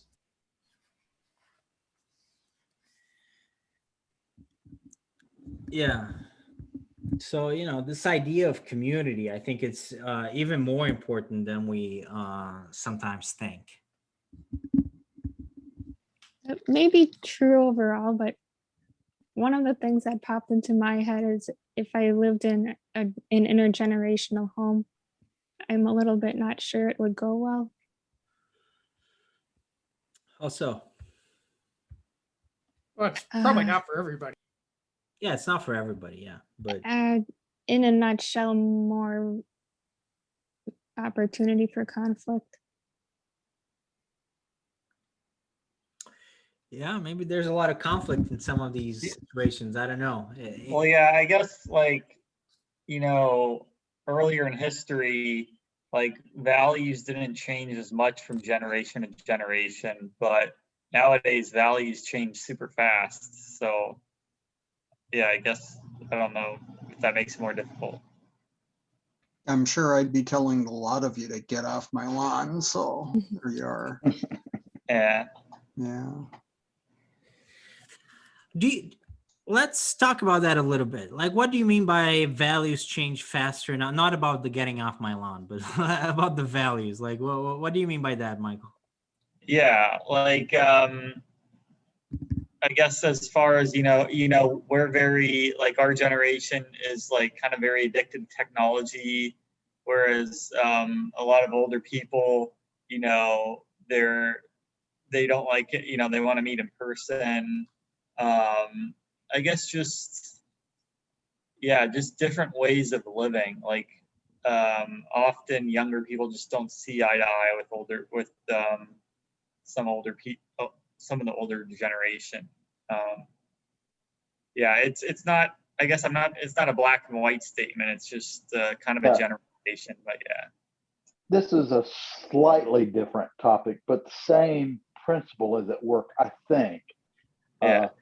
If you were an accountant and you started your practice, an accountant. Accountant. Okay. Yeah. And you started your practice in the late 1950s. The discipline and the industry would have changed very little during your entire career. And now, if you're an accountant, if you were an accountant in the early 90s and you're still in practice today, things are very different now. Very. So yeah. People have to adapt, and that's not exactly the same thing, but I think the same principle is at work. Yeah. The pace of change is so much faster now. If you think about it, if living at the start of the 21st century is very different than living at the start of the 20th century. Whereas if you were living at the start of the 15th century, it probably wasn't that much different than if you're living at the start of the 14th century. Exactly. So historically, a lot of times, your grandparents, they lived in very similar situations to you. So they would pass on the things that they learned to help you. But the thing is, nowadays, since things change so quickly, often your grandparents lived a completely different life when they were kids. So that sort of knowledge might not be as relevant. I mean, I'm making big generalizations here. Very big. Let me put it this way. If you took a farmer from ancient Rome and moved them in through time to 1900, most people, even though the steam engine was invented, most farmers did not have steam engines. most of the world was malnourished and barely surviving. Most of the world, not all of the world, but most of it. And if you took a farmer from ancient Rome and transported them through time to the year 1900, in a couple of weeks, you could have taught them everything you were doing and they would have understood it. If you took a farmer from 1900 and brought them onto a farm today, it would take them the rest of their lives to understand what you were doing. Mm-hmm. With giant combine machines and GPS and crop, that. So just illustrative of what Shashir was saying is how the pace of change has changed. Yeah, the derivative has increased. So like we're Near the curve. accelerating. Yeah. Yeah, absolutely.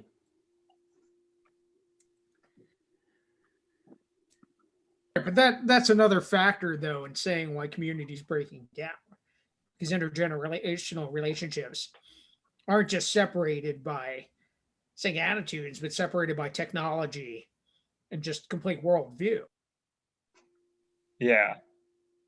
Like you used to have certain churches would carry on from generation to generation, or synagogues, but nowadays it's like, or at least from what I've seen, like Jewish synagogues often just tend to come and go much quicker than they used to.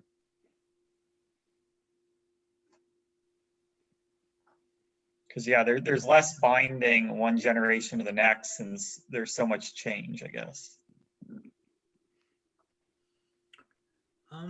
Yeah, just it's 9 o'clock, so maybe we can start thinking about finishing up.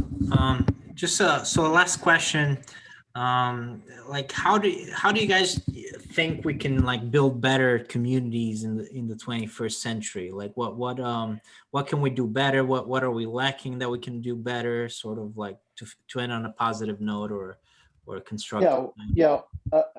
What do we replace the broken down communities with? Something better, I hope. Groups like these. Yeah. Yeah, that's what I was thinking. Like a lot of us met each other through meetup.com. Yeah. Sure. So can you elaborate a little bit more on that? Like trying to build positive groups. Is that what you guys mean? Like positive? Yeah, like we met each other on the internet through a common interest, philosophy in this case. Yeah, and I think the face-to-face interaction that we have is very valuable. Like not just posting comments on a forum, because you can kind of get lost in your own reality doing that. Just messaging back and forth 1,000 times. But yeah, I think it's good that we speak face to face. Yeah, I absolutely agree. I mean, I think the whole posting stuff, like it's a great thing that people have these groups on Facebook, and like I post our videos on these groups on Facebook, and not to any effect really. It seems that people just ignore it. But I mean, honestly, well, no, but you found us on YouTube actually. You didn't find us on Facebook. And so did Vladimir. Nobody has found us on Facebook, I gotta say. So it's a completely ineffective for some reason. I must not be right. Whole different community connected to Facebook, huh? Yeah, I don't know. Like I've tried, but we so far we haven't really recruited anybody from Facebook, really. But what was I saying? I was saying that the whole thing, so the way these groups really operate on a day-to-day basis, it's completely, like, honestly, it's like useless, I think, in my opinion. You just post something and like a question or something, and then someone will reply to you or will write a post with some sentences. Some people write long posts, but at the end of the day, there's no real conversation. People are just kind of like coming up with something that, comes to their head, to their mind. And at the very best or worst, there's an exchange of 3, 4, 5 posts, and it's really just people trying to make a point over each other. It's not a real conversation. Yeah. Sometimes people don't listen to other people. They spend the whole time that other people are talking trying to think of what they're going to say next. Yeah. Well, I'm doing that right now. I mean, for example, what we do here is like the same thing as getting together and having coffee in person, except, we're not in the same place, but it's a real conversation. But the interaction, like Purple coffee. Yeah, or some wine. I had some coffee, but like, the just posting something on the internet or following someone on Twitter or something like that. These like very basic interactions. I don't think that's real, like a real human interaction, right? It's not a real thing. I don't know. I think this depends how you. I mean, I've had some very fruitful discussions with people just going by on BBSs by just posting. You got to think about. I mean, it used to be like, if we talk about the founding fathers, where people would exchange letters or actually write pamphlets. Basically, at the time of the founding fathers, the BBS, well, in fact, bulletin board is actually a physical thing. Is you would write a pamphlet, somebody else would write another pamphlet, and just respond. You look at the debates between like Jefferson and the Federalists. Well, but you can't possibly compare that to a Facebook debate. I mean, it's no, but conversation. But yeah, I understand what you're saying. Yeah, that sometimes, from my experience, can be very shallow.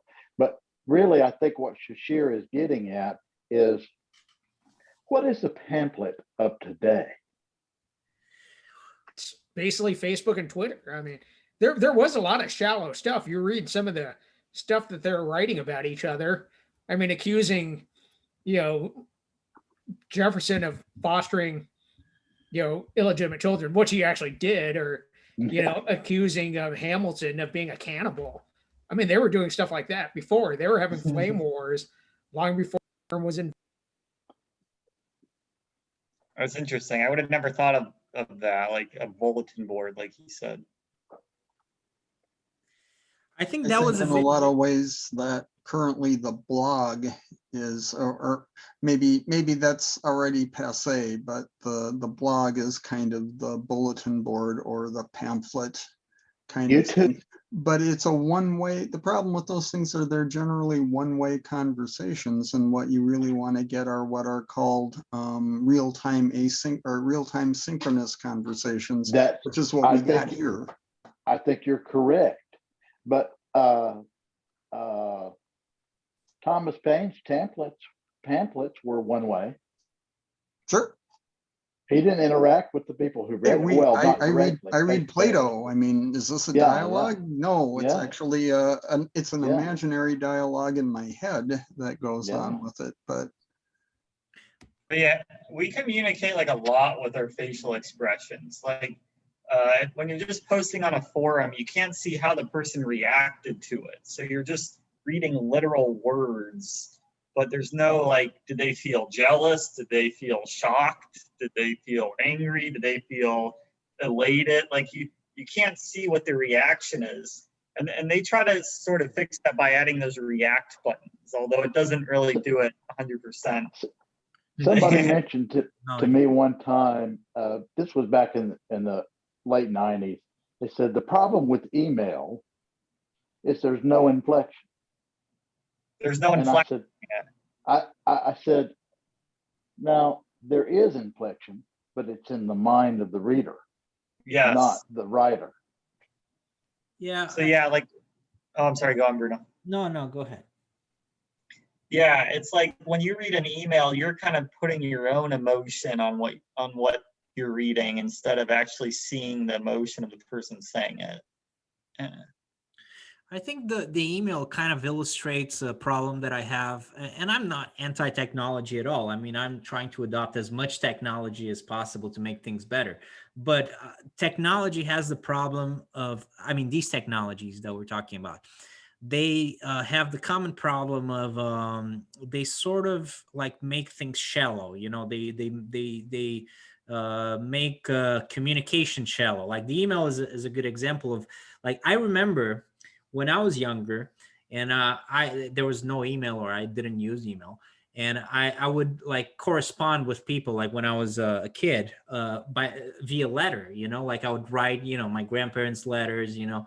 I wouldn't send them an email. I probably wouldn't send them an email today, frankly, because I don't know if they do email, but but certainly not back then, you know. And writing a letter is a completely different experience than writing an email. It is. And reading a letter is a completely different experience, right? You are having a real communication. Sometimes it's even more intense than when you're in front of someone, right? Because you're really trying to, it's almost like writing a small book that, or not a book, but, you know, a small short story that you're communicating An with. essay. Yeah, there's a literary quality to it, right? If you take it somewhere, you know, you don't even need to take it seriously, but, you know, if you try to do something that is okay, you know, there's a literary quality to it. And writing an email simply does not, you know, especially today. I think maybe in the beginning, people kind of like try to write a letter in an email. Today, it's like, yeah, you write some like smiley faces and stuff, you know, like it's just not the same thing. Well, the concerns that I agree with you. The concerns that you expressed about shallowness and so forth, all of those same concerns were raised about writing, about the telegraph, about the telephone, about newspapers, television. All those things were raised about those things as well. And they have their good sides and their bad sides, you know. So I just thought I would point that out for perspective. And you're right, but those are, I think that's kind of like, I want to finish on that note for myself. I think adopting technology, but in the right ways to build communities in the right way. I think that's the way I can personally try to build communities to improve things. And I find great joy in being part, for example, of this community. You know, I find great joy in finding other people that I share stuff with. You know, it would be, it's an ugly life to be lonely and not to be able to express your thoughts to people that will understand you. Right, that's true. But I was just going to follow up. I think in terms of, yes, our society has gotten faster and there's more of an emphasis on just, I mean, when people started texting because of the limitations of the alphanumeric keyboard, or basically the numerical keyboard, started leading people to making things shorter. But we have the technology to do it. I mean, you can write long emails. I mean, obviously Twitter is a different animal, but Twitter's an outgrowth from texting. Man, I to be honest with the emails, I even like stop reading my emails. I have a problem that I receive so many emails, and I don't even like have a job that I have to like reply to these emails for my job. It's just that I think I really need to find, like, just get a different email account, but because at this point I get so many emails that I've even like stopped reading emails, let alone writing them to reply. Well, yeah, spam is a lot of stuff, but we used to get junk mail. Well, we still get junk mail. In terms of expressing emotion, I mean, if you've read like the correspondence between Vincent van Gogh and his brother, I mean, there's a lot of emotions expressed in it. It's just a lack of a lack of the language. People kind of losing that, the kind of nature of rhetoric, but how you can express emotions and stuff through language. Yeah, and I know you guys are going to hate me for mentioning this, but Steven Pinker wrote a book about usage, language usage. It kind of like Drunken White's Elements of Style and all of that.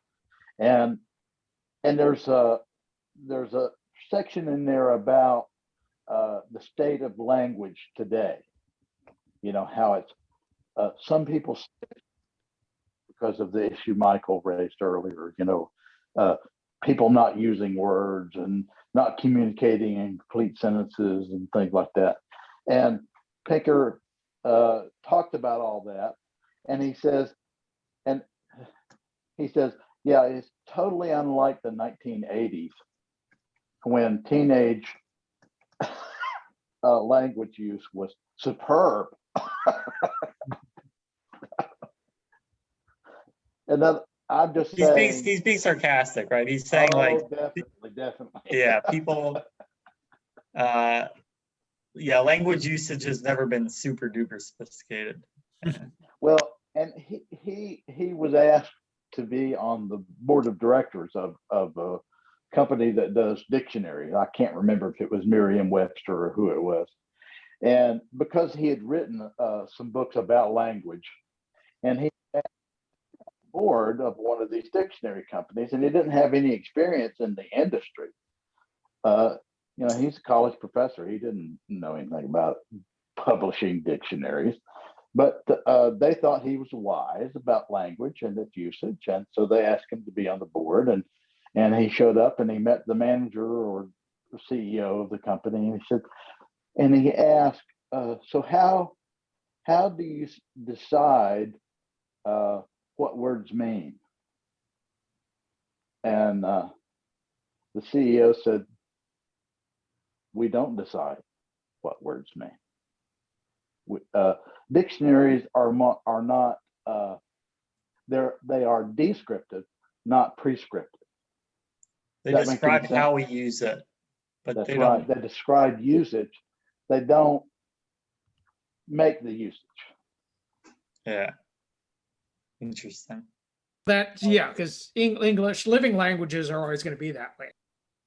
With like a dead language like Latin or Greek, it's prescriptive at that point because it's dead. It's not going to change meaning. I was talking to somebody, and I said something about and then they myrtleized it, and they said, "You just made that word up." And I said, "All words are made up." And if you understand what it means the first time I use it, then it's a word. Yeah. So for my nickel, the thing that really made writing kind of go down the toilet, and I'm as guilty of this as anybody, is that we stopped writing in letters in cursive, because writing that way is a very artistic and emotionally expressive form of writing, whereas now just typing things in block letters is where you lose all that. And that's why your emails suck when you read them, Bruno, is because if they were written in handwritten, beautiful script, you could tell, A, that the person who's writing them cares about what they're doing, and B, that this is how you can express emotion almost as well as writing music as you can by writing cursive. And I kind of whack myself upside the head every day that I'm not any better at it than I was. And at one point I was trying to learn calligraphy, because calligraphy is kind of the master art form of that whole thing.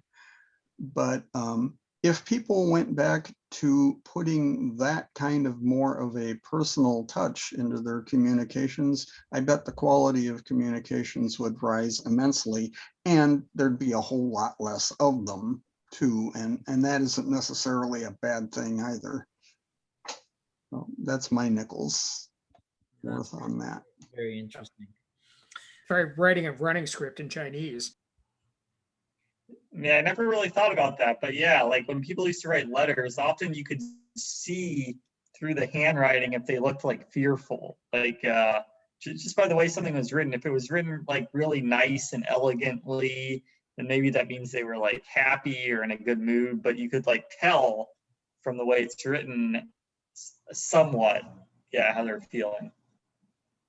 Well, there's a whole field of forensic science and handwriting analysis. But does that just try to see if your signature is authentic or fake, or does that try to see if like your emotion? No, it goes deep into the woo-woo area. No, yeah, he tries to reveal stuff about the person that wrote it. It's legitimacy to it, but some people take it to the extremes, like astrology or something. Yeah, graphology is a thing, but it's not nearly as much of a thing as we at one time would have thought it was. So, but people still do it, and there are still some useful things that you can derive from it. It's just, it isn't the be all what Craig is saying, if I understand what you're saying, is graphology is about as useful to human beings as ornithology is to birds. Yeah. Very useful.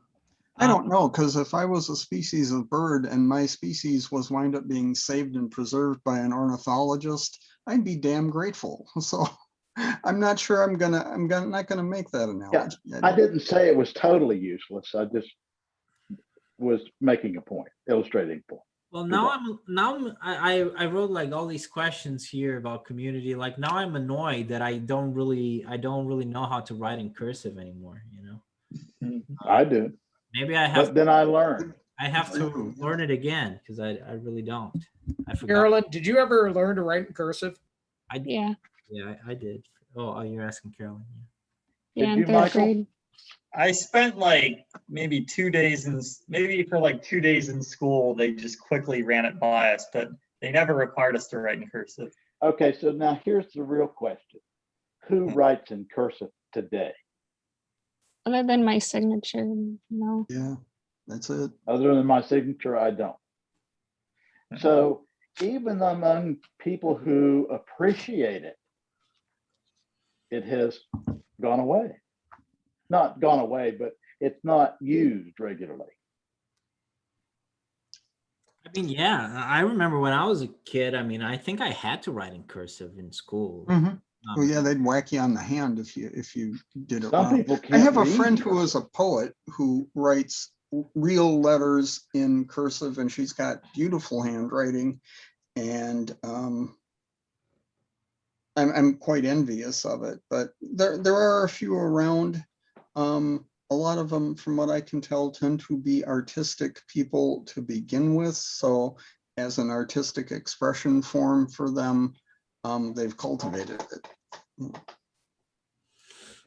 There's a big debate in architecture circles and design circles about the tools of production and regarding, because I do everything on computer now, but I still draw by hand now and then. There's a big debate about, what is the difference between using a mouse or using a pencil, and about how it changes how we design. And there's been attempts to actually design like big touch screens. So basically you draw on them like you would draw on a sheet of paper. That's interesting. I think, I'm sorry, go ahead. Oh no, I just said that's a cool innovation. So I think that the changes in how we express ourselves are important and valuable, and sometimes detrimental. But in no event are they as important as what goes on in your head to get a concept, an idea on paper, whether it's writing longhand with a fountain pen or typing on a keyboard. The important thing is in here, to me, Yeah, it's an interesting thing, and maybe Michael has seen or noticed this too, but when I've talked to mathematicians about things in the 20th century, many mathematicians, what the greatest change in mathematics in the 20th century was? The decline of the blackboard. Because that was such an important part of mathematics, both in practice and in education for so long. And you could tell that they were very much like artists and painters up there, where they'd be scribbling down their equations, and then the guy would use his jacket sleeve to erase something and put it on. It was really remarkable. And you just don't, you don't do that stuff with a whiteboard and a dry erase marker anymore. And so it's interesting how the technology, the mode of expression affects the value of the expression. And philosophically, I think that's actually a pretty interesting subject area. I understand what you're saying, and I miss some of those things too. But at the same time, when I was in school, a professor could not circle a word on the blackboard and make it flash and say, this is important. Write this down, you dumbasses. To the design point, though, there is something to be said to be able to actually see something in 3D and design it 3D versus if I'm just drawing a 2D thing and I want to cut a section, well, then I got to actually try to draw the section to figure it out rather than understanding, okay, these pieces fit together and this is what it'll look like in 3D. True, although Well, that was the whole field of projective geometry and things like that to do perspective drawing. And we can go back to like Da Vinci and Albrecht Dürer about how they came up with the geometry of art in order to realize those kinds of imaginings, even on the flat, on a two-dimensional surface.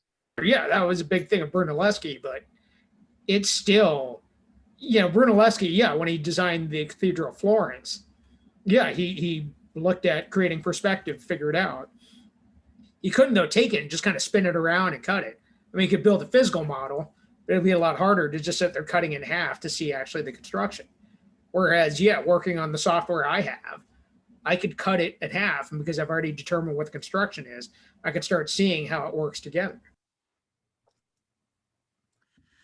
To me, the main thing about written communication is it allows human beings to do three very important things.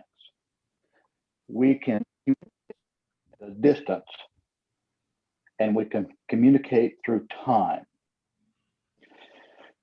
And as a result, well, before I get to that, all of the changes and advances in communication have just made it easier to do those two things. They have not improved the thinking that goes into those two things. That's our job. Neuralink might do that.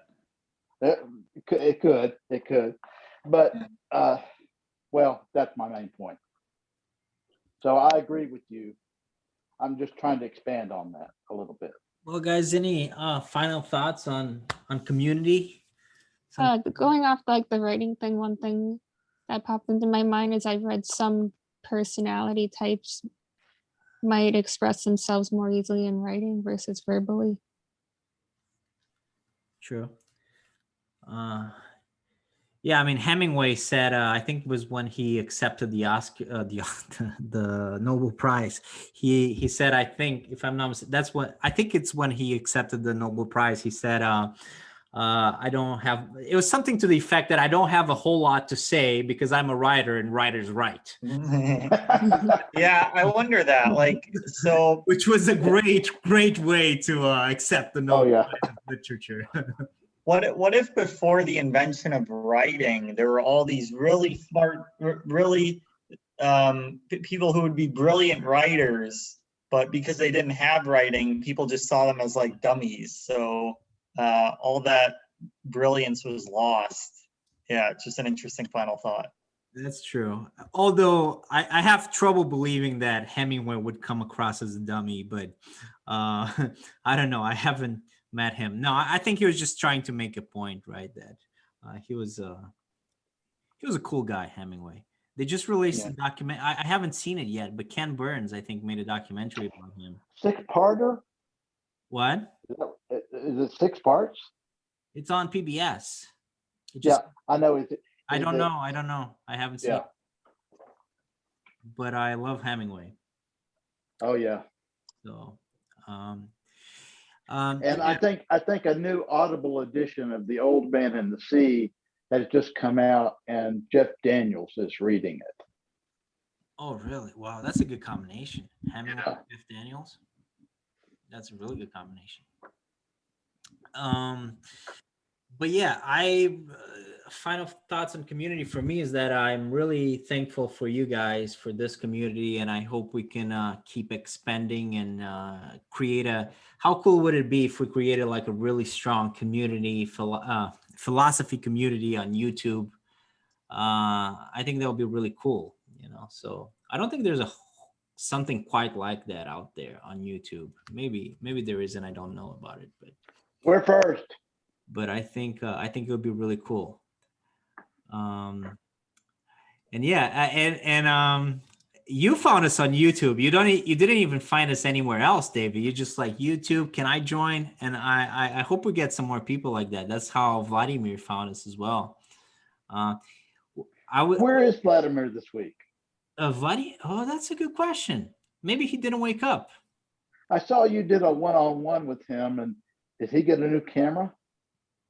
He got a new camera, and he looks so good, man. Yeah. Vladimir's like a different person. I thought he was. I thought it was Hagrid. Yeah, he looks different on camera, like with the nice camera. So but he looks sharp. He looks sharp. He sounds sharp, and he looks sharp. Has a good mind. Hopefully we'll have him here next week, next Friday. But yeah, thanks for, I'm very thankful for you guys. One day, you know, like in a year from now, we're gonna be having these conversations, and we're gonna be having like people write comments at the same time, 100 people, 200 people watching, hopefully. Sounds I'm for good. it. All right, guys. I'm gonna stop recording. Thanks for watching, guys.